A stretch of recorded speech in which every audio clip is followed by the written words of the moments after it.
This impressive animal lived over 200 million years ago. It may surprise you to know that a few still exist today in the river systems in the southeastern United States. This is the Gulf Sturgeon. The Gulf Sturgeon is in peril and needs our help immediately. The presence of this species in a river system is an indicator of the overall health of the river system itself. It's also a piece of natural history that goes back over 200 million years that we don't have the right to destroy, and we should try to preserve for our posterity. Now, the information in this report comes from the National Oceanic and Atmospheric Administration, U.S. Fish and Wildlife Service, and the Journal of Applied Ichthyology. The sole inhibitor to the survival of this species is us, human activity. The dams that we build on our rivers keep them from getting to their spawning grounds they've been using for millennia. The degradation of the water sources, the rivers themselves, through runoff from industrial waste and agricultural waste. These things have been around since the age of the dinosaurs, and they still have an appearance that's indicative of that bygone world.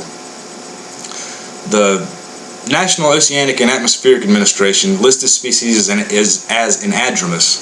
Anadromous means that it was part of its life in salt water and part of its life in fresh water.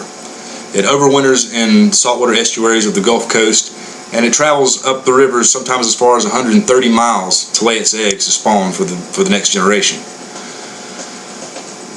Now, these things live to be up to 60 years old and grow up to 9 feet. That's a huge animal, and very rarely do we see those in fresh water in the United States.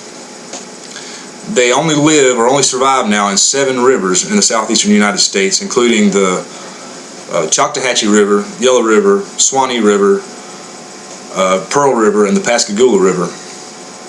Now, protecting all of these rivers as spawning grounds for this species will protect the genetic stability of the species, which means that it gives genetic diversity amongst the different populations so that they can breed and there won't be inbreeding.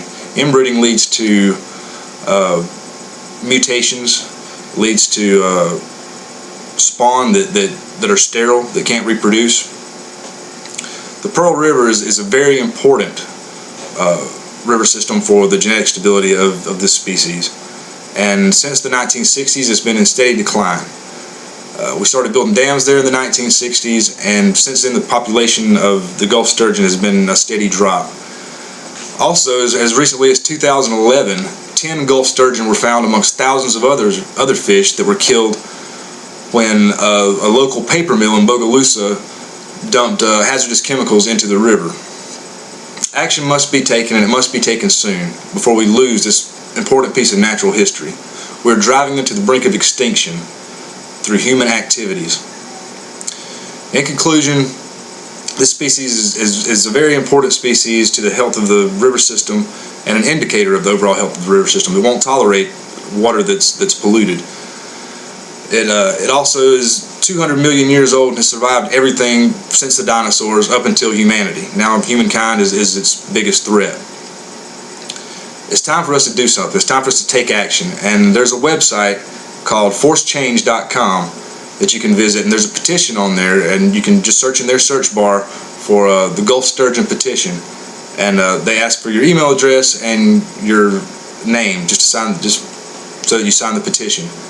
And maybe if we all do this, 100 years from now, our children, grandchildren, and their grandchildren will be able to sit on the shores of the Pearl River and see this 9-foot dinosaur leap from the water as it has for 200 million years. Thank you for your time, and please visit forcechange.com, search for Gulf Sturgeon, and sign the petition. Thank you.